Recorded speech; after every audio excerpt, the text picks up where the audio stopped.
book is fabulous. I didn't know you'd hear you say that. Yeah, because I didn't know what to expect either. No, I know. It's so revealing. Yeah.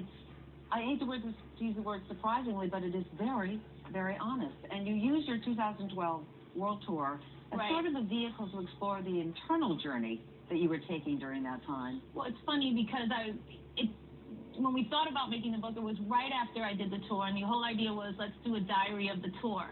It was my first world tour. I had never been on tour before that.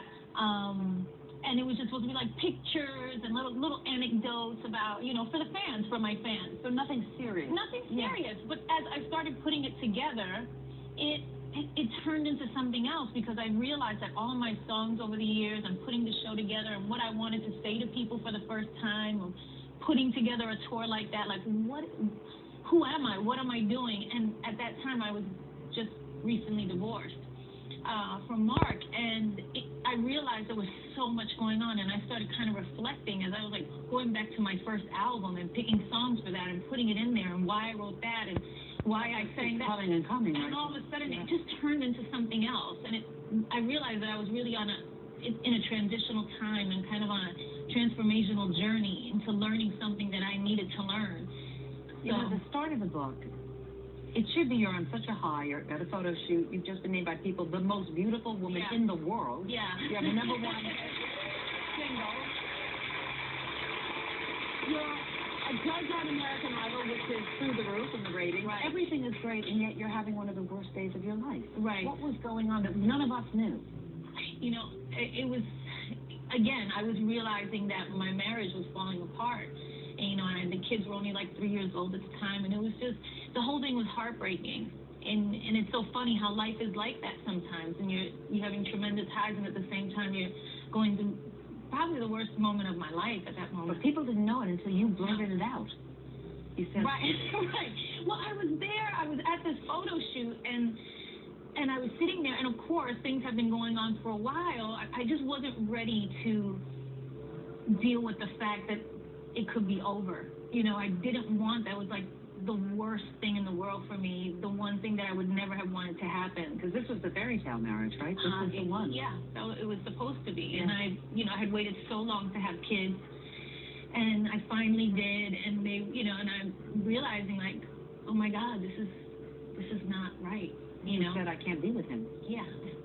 I said to my mom, and once I did that, I started sobbing. You know what I mean? Because I finally let the feeling and the words out of my mouth. Like I had held it for so long. Like, no, this can't happen. This is not going to happen. I'm not going to do this. I'm gonna make this work. And I think that's how everybody feels at that moment.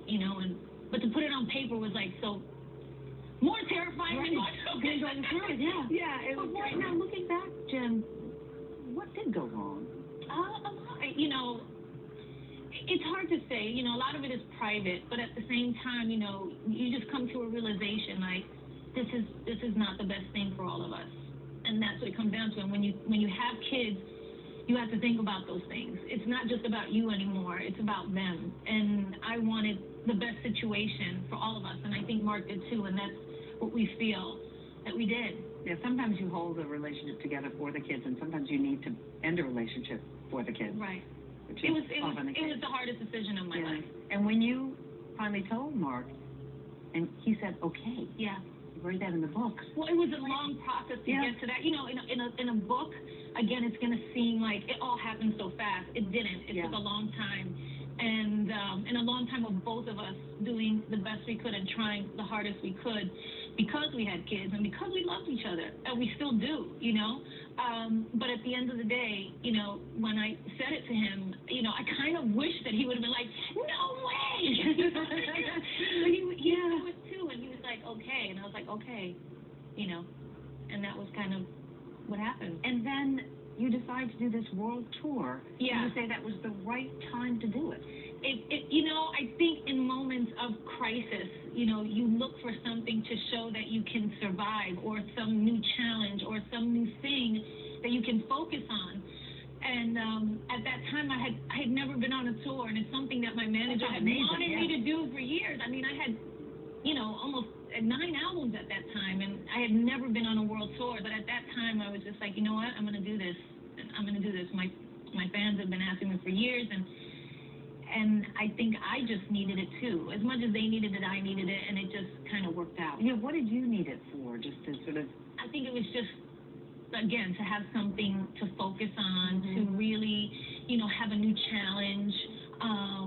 And probably because artistically I knew deep down that I needed to delve into all of that stuff. Because when I act in movies, I'm playing a different character. But when I sing my songs, it really is me. It's a reflection of who I am, you know, all the different parts of who I am. And that could be silly and fun sometimes with some of my songs, but it also can be very serious. And when I started looking at my songs over the years, I realized it really tells my story. And more than maybe even people realize. Yeah, your story, based on what I read in your book, is of a lot of relationships that were different except for this one common thread, this passionate intensity. Yeah. That you sort of mistook for forever after. Yeah, it's true. It's true.